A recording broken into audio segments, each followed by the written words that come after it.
नमस्कार, मी भाग्यश्री आणखी एका नवीन ब्लॉगमध्ये तुमचं मनापासून स्वागत करते। तर आपण आज ब्रोकोली सूप बघणार आहोत, वेट लॉस रेसिपी। ब्रोकोलीचं आणि बदामाचं सूप। त्याच्यासाठी इथे ब्रोकोली घेतलेली मी धुवून कट करून, त्यानंतर इथं बदामाचे काप करून घेतले, इथं कोथिंबीर घेतली, इथं लसूण घेतलाय, इथं अद्रक घेतले आणि इथं कांदा घेतलेला आहे।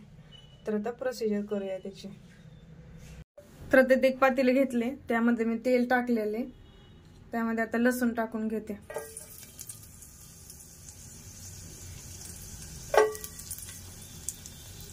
आणि कांदा टाकून घेते, चांगला आपल्याला भाजून घ्यायचा।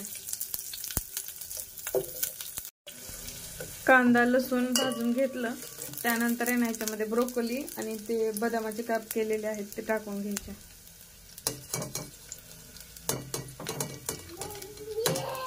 आणि थोडी कोथिंबीर पण टाकायची। आता हे सगळं मी याच्यामध्ये टाकून घेतलेले आणि अद्रक पण यामध्येच टाकलेले मी। आता पाणी टाकून घ्यायचं त्याला उकळण्यासाठी आणि 15 मिनिटं बारीक गॅसवर हे सगळं शिजू द्यायचं। चांगलं शिजलं ना, मऊ शिजू द्यायचं, म्हणजे मिक्सर मधून काढताना आपल्याला एकदम स्मूथ अशी प्युरी तयार होईल त्याची। आता मी पाणी घातलेले, त्याच्यावरती येईल एवढंच पाणी घालायचं आणि चांगले शिजवून घ्यायचे।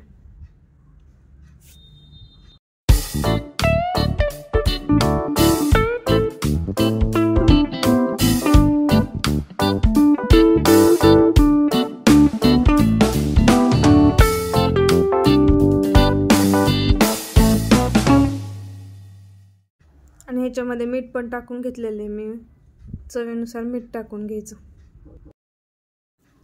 आता शिजून झालेलं आहे आपलं। आता मी काढून घेतलं मिक्सरच्या भांड्यामध्ये आणि ते आता मिक्सरमधून काढून घ्यायचं एकदम स्मूथ प्युरी करून। त्यानंतर ते कढई घेतलेली मी आणि ते जे मिश्रण केलं होतं ते ह्याच्यामध्ये टाकून घेतले। थोडीशी कन्सिस्टन्सी मला थिक वाटत होती म्हणून मी थोडंसं पाणी ओतलं त्याच्यामध्ये। जे शिजलेलं पाणी आहे ना, तेच ओतून घ्यायचं ह्याच्यामध्ये आणि थोड्या वेळ 10 मिनिटं शिजू द्यायचं, मग तयार होईल। शिजल्यानंतर इथं तयार आहे आपलं ब्रोकोलीचं सूप। खूप छान टेस्टी लागते, मी खाऊन बघितल्यानंतर तुम्हाला सांगते।